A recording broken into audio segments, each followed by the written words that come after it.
بلدي هب فتاك لب نداك في فمي وفي دمي هواك ترى نور ونار لإخوتي هيا للعلا سعيا نشهد الدنيا أنه لا نحيا بشعب الله الوطن الملك.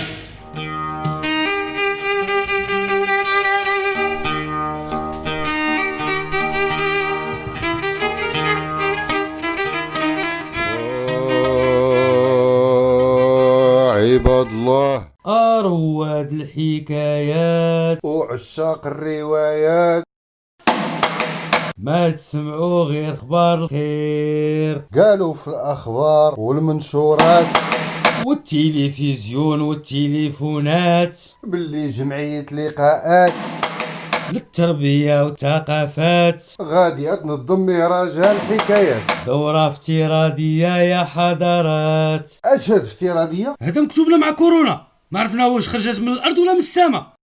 كيقولوا باللي هذا العام المهرجان غادي يكون افتراضي وغادي يتنظم في ديال الاجراءات الوقائيه والتعليمات الاحترازيه. ياك سمعتي بالحجر الصحي؟ ايه هي ما كاينه فراجه وصافي. وكاينه بنادم، والله يعطيني وجهك، كاينه الفراجه ولكن عن بعد، وغادي يشاركوا فيها الناس من جميع البلادات من الشرق حتى للغرب، وغادي يتابعونا مشاهدين مباشره في المنصات الالكترونيه وجميع البورتابلات. وإلا كنتي بصح سيدي مولاي بين لي حنيت يديك ودخل ووريني علاش قاد. ها المحرك قدامك وركب على عودك وبين لي فراجتك، يلا ورينا. لا حول ولا قوة الا بالله. انا سيدي بغيت نشارك وبغيت الناس يتفرجوا فيا، اش ندير؟ غادي يا سيدي تسجل حجايتك في فيديو وتصيفطوا لإدارة المهرجان اليوم قبل غدا. بسم الله. ايوا جي معايا تسمع وتشوف اش كتقول رئيسة المهرجان لاله نجيمة طيطاي.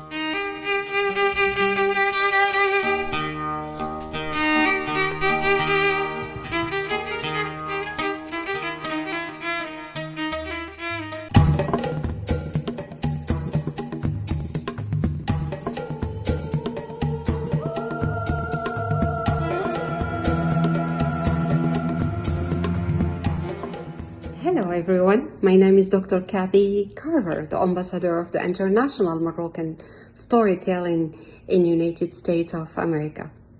As we're recognized by the president of this wonderful festival, the Honorable Dr. Najima Tayta Al-Ghazali, I am and they will always help and assist promoting our American Moroccan historical heritage and historical patrimony and legacy. Here I am. Again, present at this 17th Moroccan Storytelling Festival, even if it's only virtually. I wish the best of luck to all the participants, especially those from my wonderful country, the Kingdom of Morocco, and from my beloved country, United States of America. God bless you and thank you so much. كان يا مكان، حتى كان الله في كل مكان، حتى كان مغرب الحكايات يجمع الرواة والراويات، يحكي وحكايات بكل اللغات، كلها عبارة ومعنات.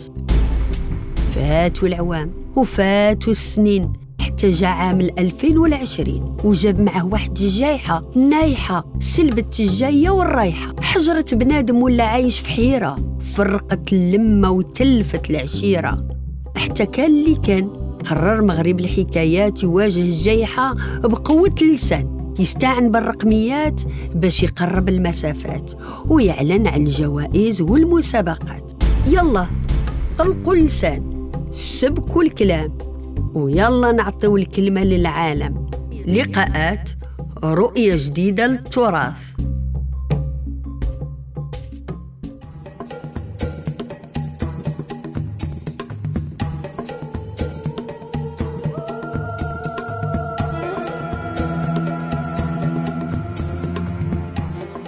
Assalamu alaikum. Hello, my name is Huyam Zian, and I'm going to be reading The Lost Years by Philida Gilly.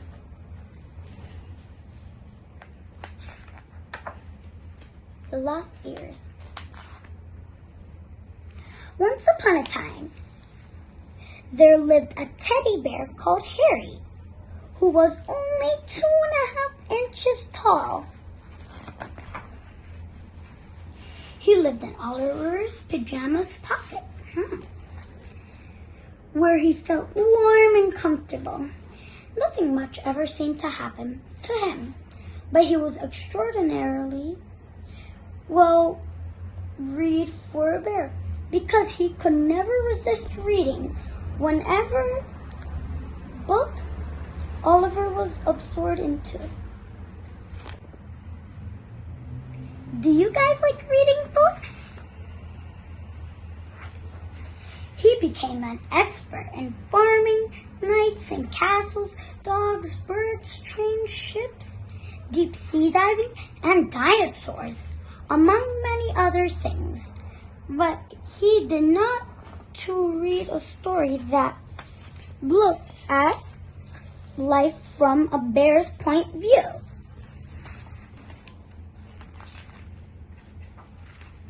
This seems interesting.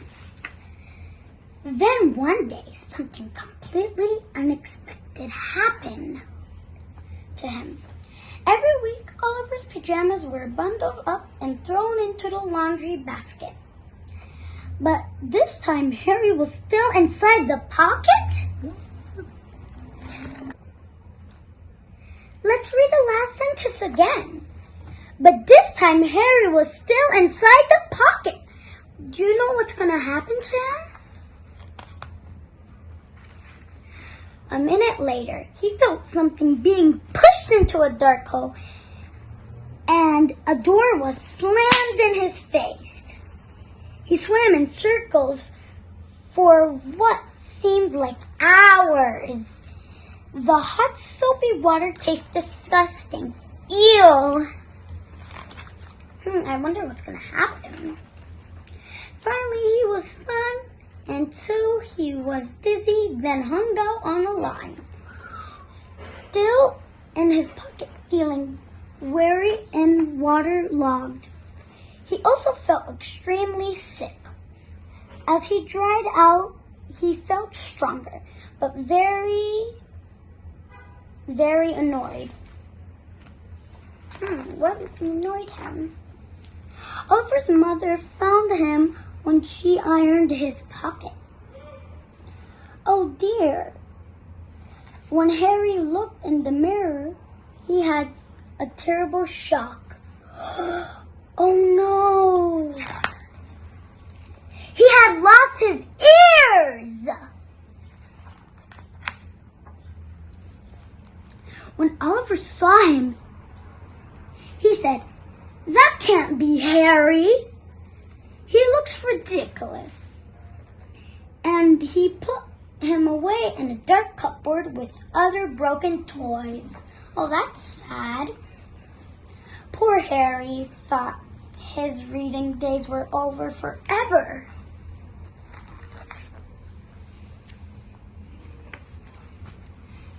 But a long time later, his friend Lucy came to play. She opened the cupboard door. Oh, look at the sweet little teddy bear. Aww, she said to herself. Poor thing. All he needs is new ears. I'll make him some right now. She made them beautifully. Very beautiful. Out of felt. Later she made him a red jacket and a blue scarf and a hat for cold days. When Oliver saw Harry again, he hardly recognized him. He felt ashamed that he had been so unkind and put him gently back into his pocket, where Harry lived happily ever after. Thank you for listening to my story. Hope you have a nice day or evening. and bye. This story has a moral, and I'm going to say it in Moroccan language. جديد لجدة وبالي لا تفرط فيه. Bye. Once upon a time, an 11-year-old girl named Matahoka lived with her tribe. Matahoka was always a cheerful and playful person. Because of that, people called her Pocahontas. And then one day, in the year 1607, many English ships arrived on the shore, where Pocahontas' tribe settled. The Englishmen founded a colony, and they named the colony Jamestown. One day, Pocahontas met Captain John Smith. Pocahontas liked John Smith a lot. Because she liked him, she brought him food and clothes. Pocahontas helped the Englishmen build their colony. She continued to bring them food and clothes for an entire year. Meanwhile, the tribesmen were getting worried about the Englishmen being there.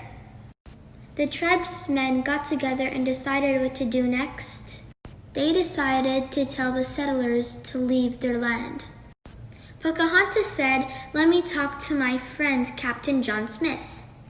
One of the tribesmen suggested that they have to give guns to the tribe in exchange for what the tribe has done for them. After Pocahontas talked to John Smith, he refused her proposal. But Pocahontas did not give up. She continued to keep the peace between the two. Her patience and wisdom kept them from going to war. One day, Pocahontas learned that John Smith died in an explosion. So she stopped visiting the colony. The new captain in charge did not want to keep the peace, so he suggested to kidnap Pocahontas to put pressure on her tribe. And they kidnapped Pocahontas and they put her on their ship. On the ship, Pocahontas met John Rolfe. Then they fell in love, then they got married. After they got married, they got a son. Then she traveled to London, then she met John Smith. "I thought you were dead," said Pocahontas. Pocahontas and John Smith sat down and were talking about past time. A few days later, Pocahontas got sick and died at the age of 22.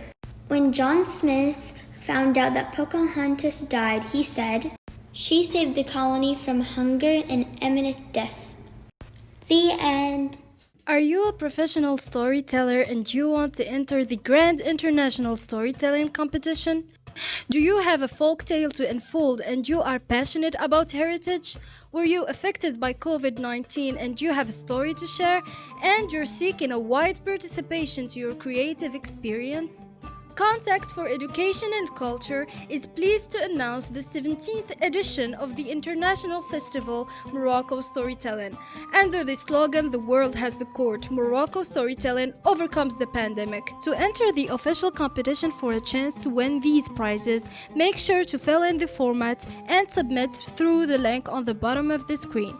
The entries will be picked based on their creativity, the videography quality, as well as performance. The competition closes on the 20th of August 2020.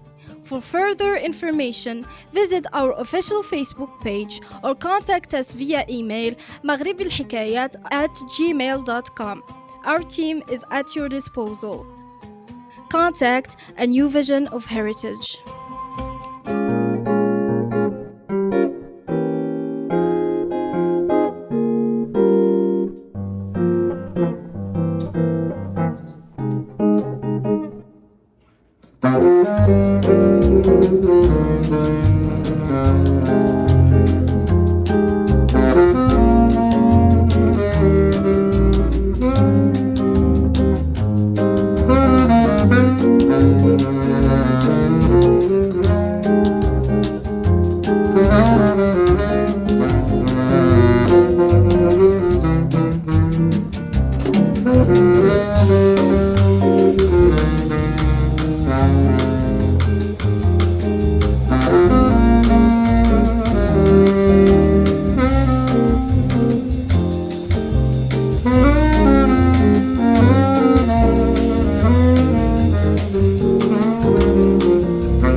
Hello everyone, I'm Giles Clark and I'm going to tell you a story called Never Give Up. So, life is like a race, right? Life is like a race. And let's say you're running a race like this guy. Hey, hello! And there's 4 stops along the way before you get to the finish line. There's 4 stops along the way until you reach the finish line. And remember this, life is not a sprint, it's a marathon. Life's not a sprint, it's a marathon. So for you to win, you have to finish the 4 laps around the track. Say there's a track, right? You have to run 4 laps around the track, and whoever crosses the finish line first wins the race.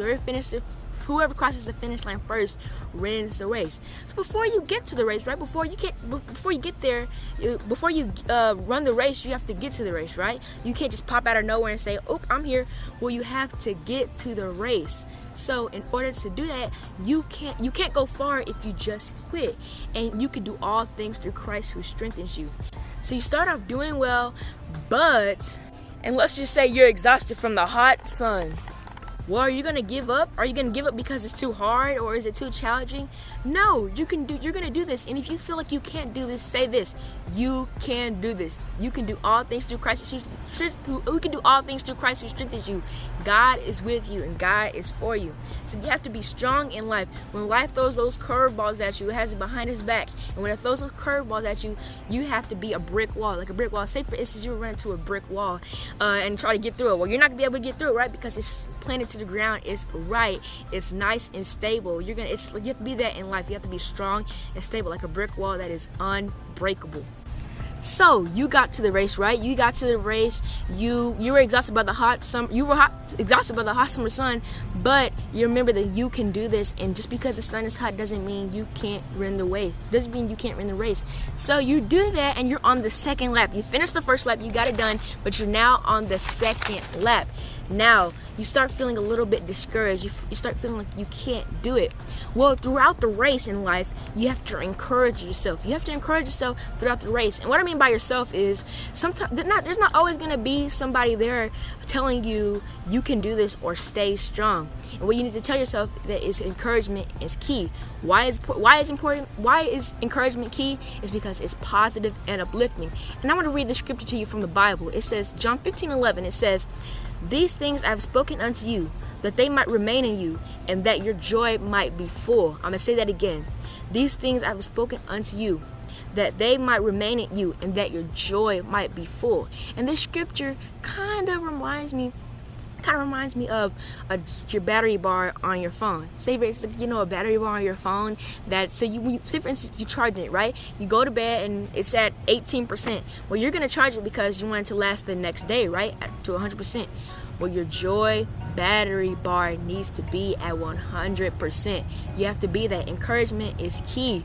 And so you're running that race, right? You're running and everything, and you feel like you can't do it. Well, you have to overcome the negative thoughts with positive ones. You have to overcome the negative thoughts with positive ones, because negative thoughts are going to help you. You're running that race and you start feeling negative. That's not going to help you, because what you don't realize is this: when you're negative, and when it starts with your mind, you start doing negative things and it shows on the outside. So you can't do that. You have to stay positive. You have to overcome those negative thoughts with positive thoughts. So you get the second lap done, right? You've done the second lap and you're done with that because you stayed encouraged. You didn't let the negative thinking discourage you. Now you're running, right? You're passing the crowd. You're running and you're passing the crowd, and you see your family. You see everybody else.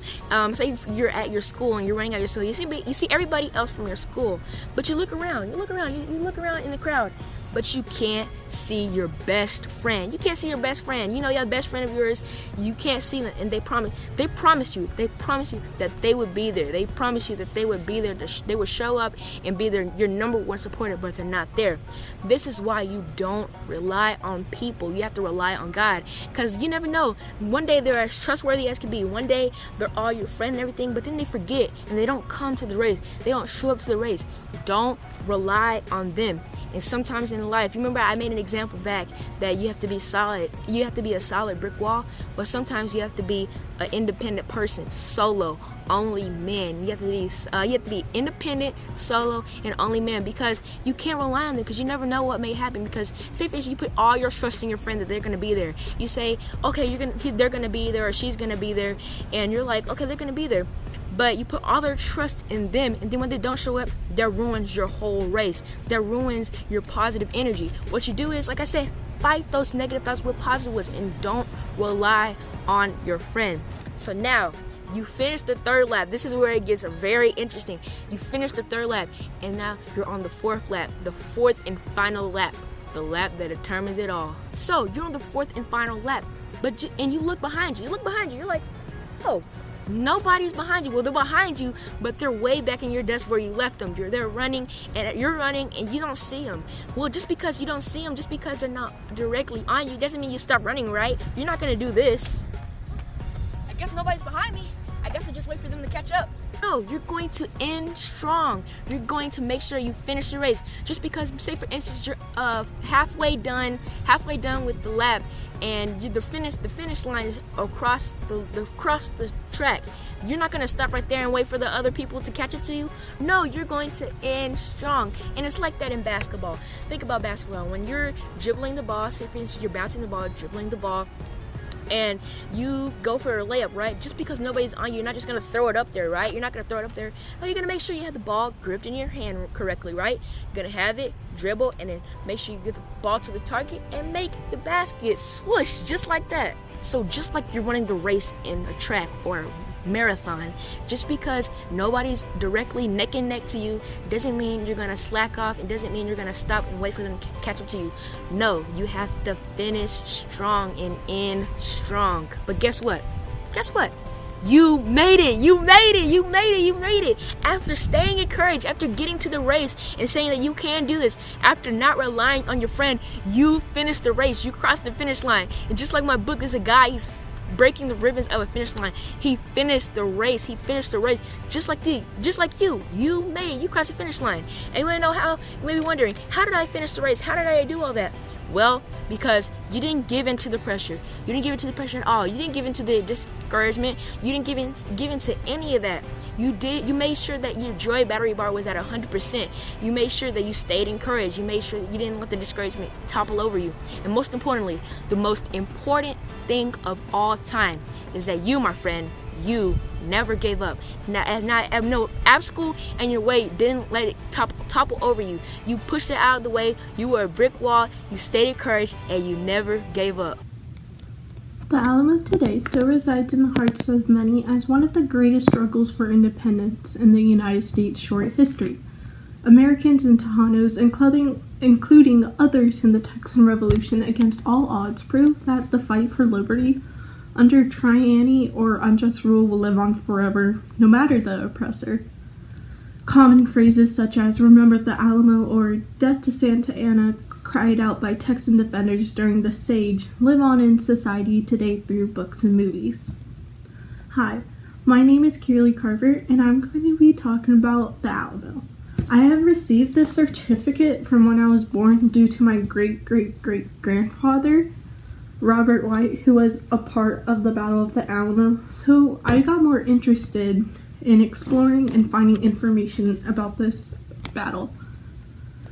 So in the early 1700s, the Spanish had laid claim to parts of the current-day New Mexico and Texas area in the Adams-Onis Treaty of 1819, when America acquired Florida. In 1716, the Spaniards began setting and forming small missions and settlements in Texas. One of these early settlements became the famous Alamo, close to a century later. As greedy Americans looking for land slowly traveled west, they gradually dispersed throughout Texas. The Spanish had always had the idea of loyal subjects living on this mostly empty land, but Mexico winning their independence from Spain thwarted their opportunity. Americans were flocking to Texas for cheap land because it was really just for $30. Each settler received 4,428 acres of land and only had to follow a few rules. Settlers that moved into Mexico had to be of the Catholic faith and willing to be Mexicanized. The Mexican government wanted the settling Americans to swear allegiance to Mexico, but most settlers disregarded the idea of integration and the idea of embracing Mexican society. American settlers had the idea that they could do whatever they wanted simply because they were American.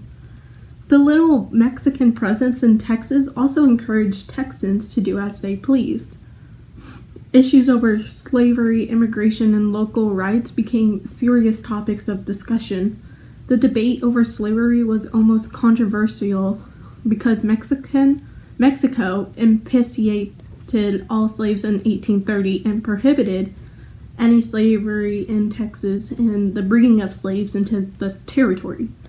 American Texas did not abide by these laws and did not free their slaves and continued to bring slaves into the territory with no regard for the law. The Mexican Constitution, adopted in 1284, had some elements resembling U.S. Constitution, but also included vast influences from the Spanish Constitution of 1812. Then in 1830, the Mexican government passed a law banning us citizens from settling anywhere in Mexican territory. Texan American boldly defied laws for years, but eventually Mexico was ready to assert its dominance. In 1835, the then dictator-like Mexican President Antonio Lopez de Santa Anna took away all local rights of Texans and began raising an army to put down the Texan disobedience. The following year, Texas declared their independence and raised their Lone Star flag. The rule of Santa Anna, commonly known as the Age of Santa Anna, quickly turned into a dictatorship in 1835. He then suspended the Constitution of 1824, and the settlers felt abandoned and betrayed by the Mexican government. The Texas Revolution officially began in October of 1835 when Americans in Gonzales refused to return cannon given to them by Mexicans to protect themselves from Indians. Texan Americans fought off nearly 100 cavalrymen, greatly increasing the confidence of anyone questioning the rebellion against Mexico. Texas then began systematically clearing the Texas religion of Mexican soldiers. An army formed called the Army of the People made up the colonists and anyone willing to support their courses of independence. As the army of Texans, Americans, and Tejanos grew, they needed leadership. At one point, almost 600 soldiers devoted to the cause of Texan independence fought in the Army of the People. Stephen F. Austin was placed in control of the Volunteer Army of Texas and swept through Texas, eliminating Mexican presence. The army swept up missions along the San Antonio River, gaining tremendous momentum and confidence. As the army arrived at the city of San Antonio and the Alamo, they surrounded the Mexican army, ready to force them out. The Mexican army had about 20 cannons posed for battle, so the Texan army hatched a plan to guarantee victory.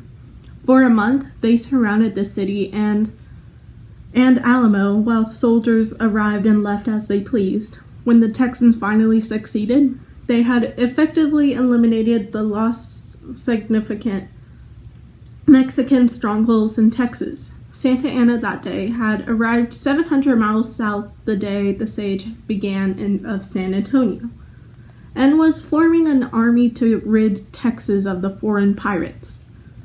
He was ready to Assalamu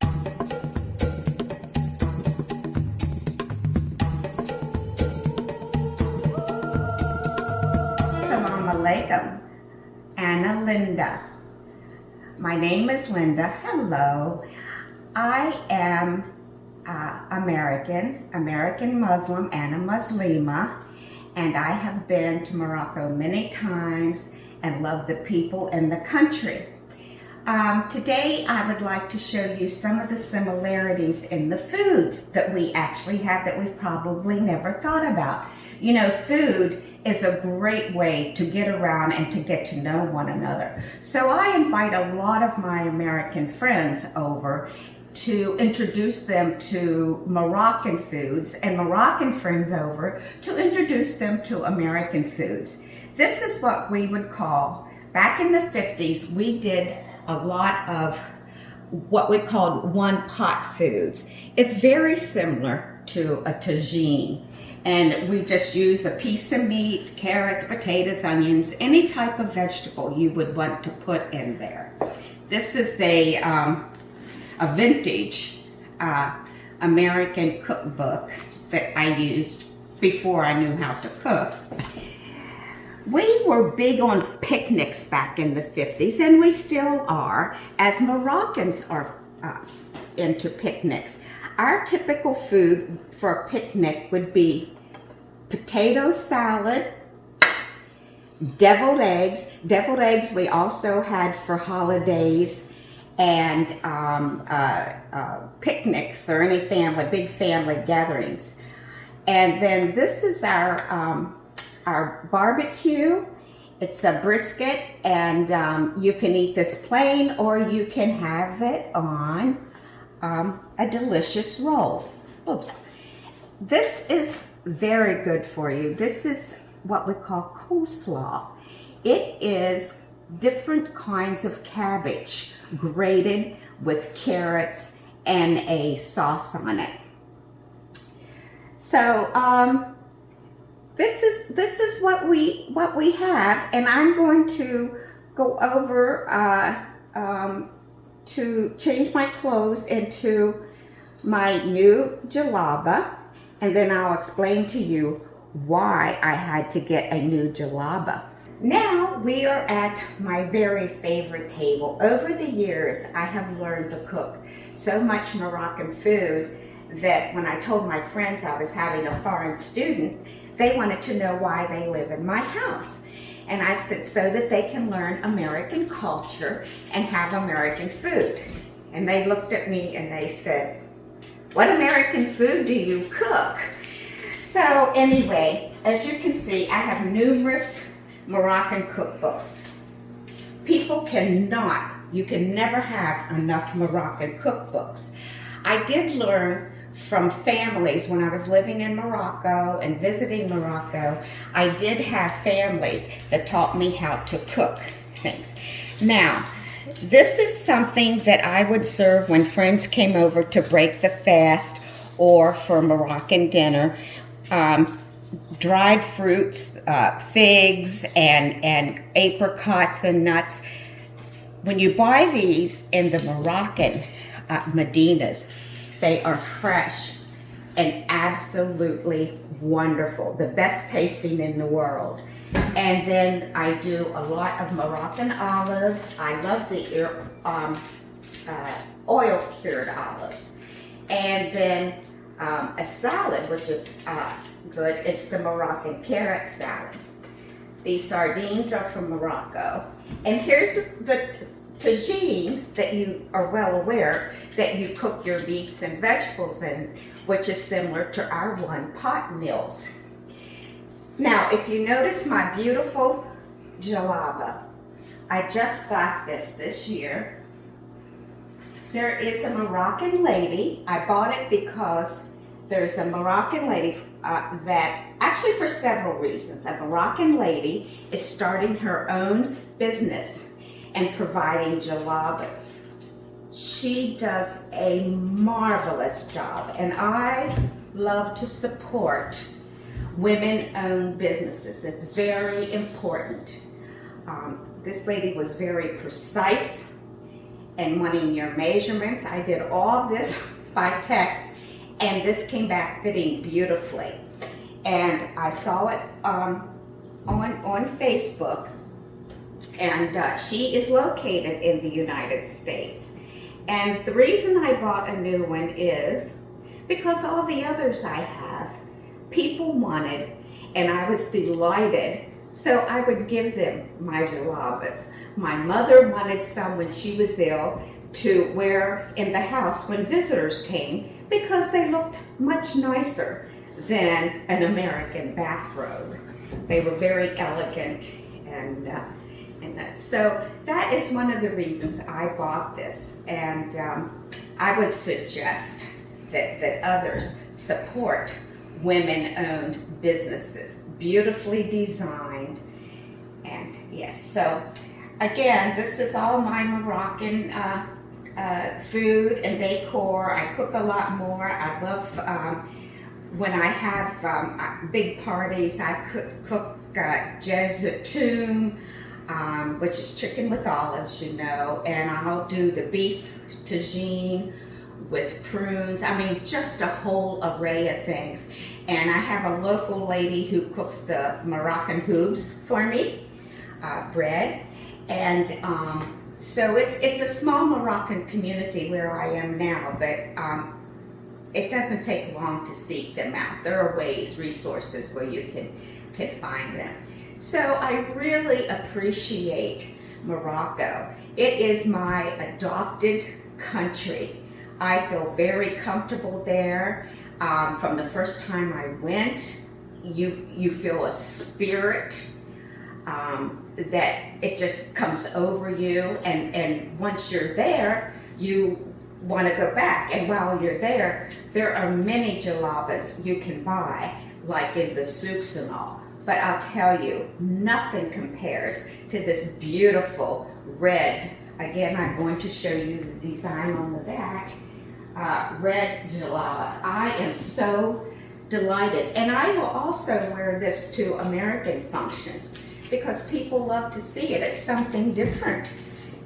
And the neat thing is, you can throw it over other clothes and nobody knows you have a totally different outfit on underneath. So I suggest you enjoy your Moroccan food. It's healthy, it's the Mediterranean diet, and always have several jalabas on hand because you never know when the opportunity is going to arise to wear one.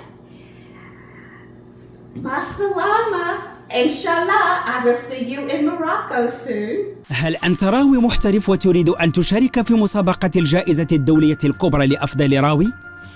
هل لديك حكاية شعبية وشغوف بالتراث؟ هل تعثرت بجائحة كورونا ولديك قصة حول ذلك وترغب في مشاركة واسعة لتجربتك الإبداعية؟ لقاءات للتربية والثقافات تنظم المهرجان الدولي مغرب الحكايات في نسخته 17 تحت شعار الكلمة للعالم في مواجهة جائحة كورونا. للمشاركة في المسابقة الرسمية للمهرجان والفوز بإحدى هذه الجوائز عبئ طلب التسجيل عبر الرابط المبين أسفل الشاشة. يتم انتقاء المشاركين بناء على الجودة في الإبداع وجودة التصوير والأداء. آخر أجل لاستقبال الطلبات 20 غش 2020. للمزيد من المعلومات المرجو زيارة صفحة مغرب الحكايات على الفيسبوك أو التواصل عبر الإيميل maghribelhikayat@gmail.com. فريقنا رهن إشارتكم. لقاءات رؤية جديدة للتراث.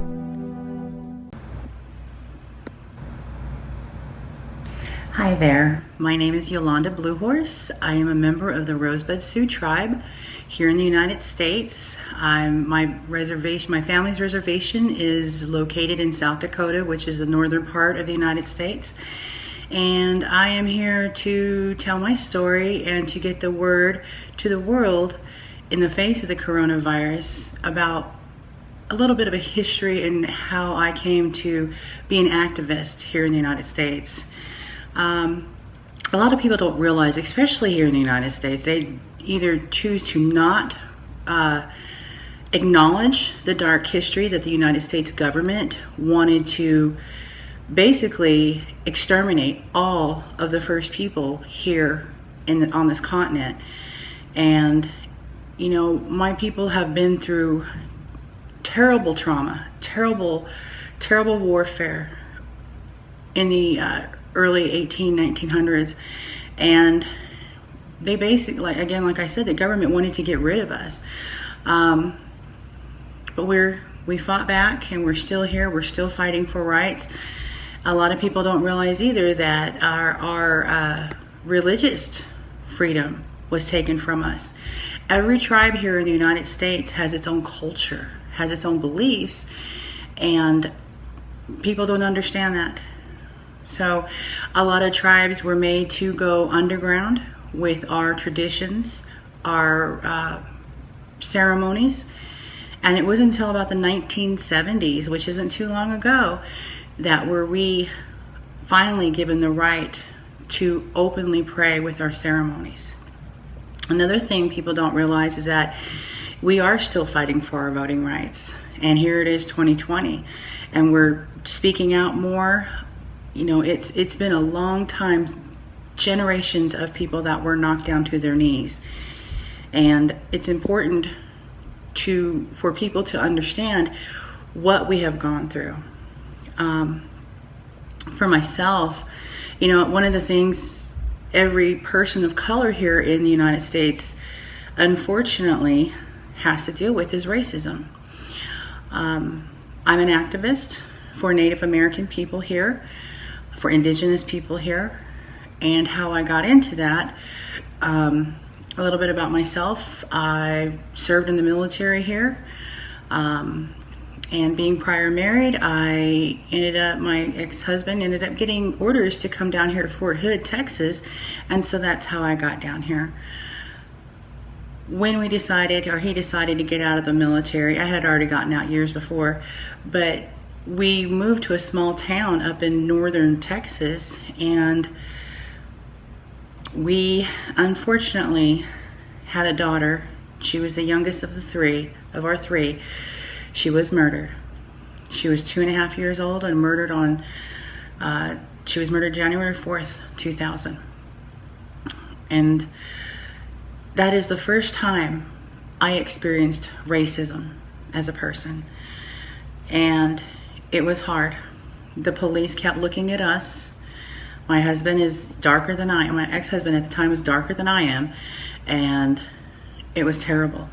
The babysitter, however, was a white, middle-class lady, and we just never could figure out why the police kept looking at us. It took 5 years of fighting, of finding my voice, of being an advocate to get justice for my daughter, and finally, we were able to in 2005. When I finally asked, the trial was over with, the babysitter was convicted of capital murder, and she is now serving life in prison here in Texas. What I asked the prosecutor, I said, why? Why did the cops come so hard after us? And the answer I got was because of the color of our skin. And from there, I learned that speaking up as an Indigenous person is so vitally important, to learn the history of what has happened to my people. To be part of telling history even today is so important. During this whole coronavirus, usually I can go out and do speaking events, or I would like to have programs going. I was supposed to have an event celebrating Native Americans' right to vote. And none of that has been able to happen because of this coronavirus. But I do what I can to either do it by Zoom, by anything via the internet, to get out what really happened, that we are still here. A lot of people don't even know that we are still here as Indigenous people, as Native Americans or American Indians. Unfortunately, we were misrepresented in Hollywood movies. Our children cannot even wear their hair sometimes here in some of the Texas school districts. It is tradition for a male to have long hair. And it's so sad because even in our school districts, the school wants that child to cut his hair when it is part of his culture. So these are some of the many things that we're experiencing, and we experience as Native Americans some of the racism that goes on. We're made into cartoon characters for high schools here to use us as mascots. There's a lot that goes on that people don't see and people don't hear. There's not a lot of us left. There were millions of us here on this continent before the Europeans came, and it was in the early 1900s. Unfortunately, there was only 250,000 of us left.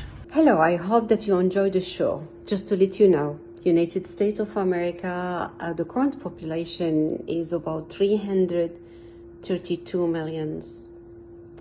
And United States is considered the third most populous country in the world. Therefore, this is a very, very multicultural country. The culture is primarily dominated by Western origin, but influenced by other multicultural ethos that includes Native American, Latino, Asian, Pacific Islands, and African, particularly Moroccan.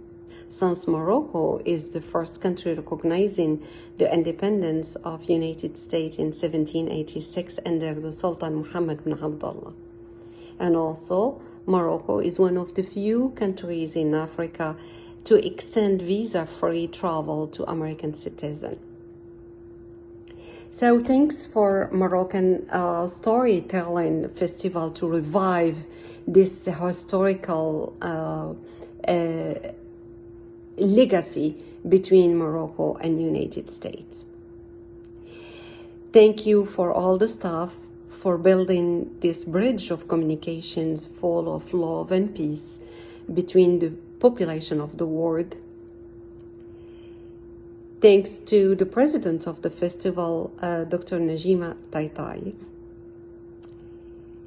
And this show will not be possible without the help of Miss Linda Whittington from South Dakota, His Honorable Moroccan Council, Dr. Kate Martin, and Dr. Teresa Martin from Utah, Miss Alia Salem, the woman activist from Dallas, Texas, Miss Bridget Lewis, the Director of Marketing and Communication, for her help with the media, either locally, regionally, and nationally. Dr. Jill Darden, the publisher and the founder of the Dallas Fort Worth News. And also many thanks to Miss Camilla Duhawi, the world language specialist here in Dallas, Texas. To all of you, many thanks for making United States for presenting this show, for helping me making this show and present United States to the 17 Moroccan storytelling. Thank you for watching us, and I hope to see you soon. Stay safe and healthy. God bless you. Thank you. كان يا مكان، حتى كان الله في كل مكان، حتى كان مغرب الحكايات يجمع الرواة والراويات، يحكي وحكايات بكل اللغات، كلها عبارة ومعنات. فاتوا العوام وفاتوا السنين، حتى جا عام 2020 وجاب معه واحد الجايحة نايحة سلبت الجاية والرايحة، حجرت بنادم ولا عايش في حيرة، فرقت اللمة وتلفت العشيرة. حتى كان اللي كان قرر مغرب الحكايات يواجه الجايحة بقوة اللسان، يستعن بالرقميات باش يقرب المسافات ويعلن عن الجوائز والمسابقات. يلا طلقوا اللسان، سبكوا الكلام، ويلا نعطيو الكلمة للعالم. لقاءات رؤية جديدة للتراث.